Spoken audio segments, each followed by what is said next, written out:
جو شخص مسلمانوں کو بم سے اڑانے آیا تھا وہ کیسے اسلام کا داعی بنا؟ امریکہ کی ریاست انڈیانا کے شہر منسی میں پیدا ہونے والا رچرڈ میکنی ریمبو کی فلمیں دیکھتے ہوئے بڑا ہوا اور اسی کی طرح سخت جان اور طاقتور بن کر دشمنوں کو مارنا چاہتا تھا۔ اس کے اسی عزم اور امریکہ سے والہانہ محبت نے اسے امریکن مرین کور تک پہنچا دیا۔ رچرڈ ایک مضبوط جسم کا مالک تھا اور پیشہ ورانہ عسکری مہارت کی وجہ سے ترقی کرتے ہوئے سارجنٹ بن گیا۔ اس نے امریکی فوج کی طرف سے کئی جنگوں میں شرکت کی۔ رچرڈ اس انتہائی خصوصی چھاپا بردار گروہ کا بھی حصہ تھا جسے بوسنیا کے قاتل ملوسیوچ کو زندہ پکڑنے کے لیے بھیجا گیا تھا۔ تمام بڑی بڑی جنگوں میں شرکت کرنے کی وجہ سے اس میں سخت دلی اور بالخصوص مسلمانوں سے شدید نفرت پیدا ہو چکی تھی۔ یہ نفرت اتنی بڑی کہ ایک دفعہ جوتے کی دکان میں اس نے 2 برقع پوش خواتین کو دیکھا تو ان کی گردنیں توڑنے کا ارادہ کر لیا تھا۔ اسی شدید نفرت کے سبب اس نے منسی میں مسلمانوں کی مسجد میں جمعے کے دن دھماکہ کرنے کا منصوبہ بنایا۔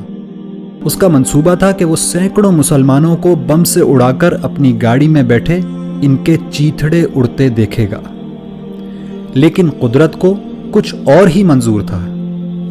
مسجد کو بم سے اڑانے سے پہلے اس نے آخری دفعہ اسلام اور مسلمانوں کو جاننے کا فیصلہ کیا۔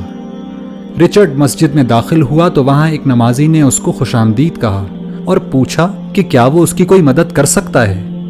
رچرڈ نے اس شخص سے اسلام کو جاننے کی خواہش ظاہر کی، چنانچہ اس نمازی نے اس کو قرآن مجید دے دیا اور کہا کہ آپ اس کو پڑھیے اور پڑھنے کے بعد جو سوالات آپ کے ذہن میں پیدا ہوں وہ ہم سے پوچھ لیجئے گا۔